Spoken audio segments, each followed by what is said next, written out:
কেউ কথা রাখেনি। ৩৩ বছর কাটল, কেউ কথা রাখেনি। ছেলেবেলায় এক বৈষ্ণবী তার আগমনী গান হঠাৎ থামিয়ে বলেছিল, শুক্লা দ্বাদশীর দিন অন্তরাটুকু শুনিয়ে যাবে।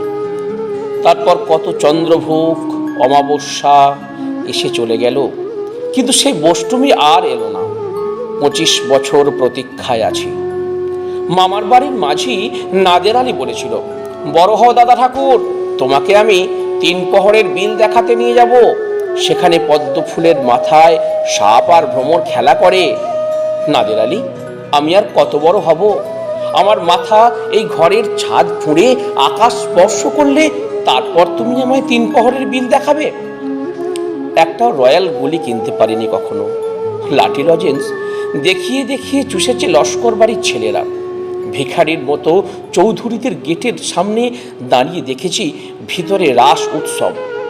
অবিরল রঙের ধারায় সুবর্ণ কঙ্কন পরা ফর্সা রমণীরা কত রকমের আমোদে হেসেছে। আমার দিকে তারা ফিরেও চায়নি। বাবা আমার কাঁধ ছুঁয়ে বলেছিলেন, দেখিস একদিন আমরাও। বাবা এখন অন্ধ, আমাদের দেখা হয়নি কিছুই।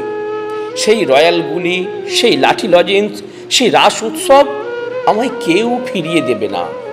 বুকের মধ্যে সুগন্ধের রুমাল রেখে বরুণা বলেছিল, যেদিন আমায় সত্যিকারের ভালোবাসবে সেদিন আমার বুকে এমন আতরের গন্ধ হবে।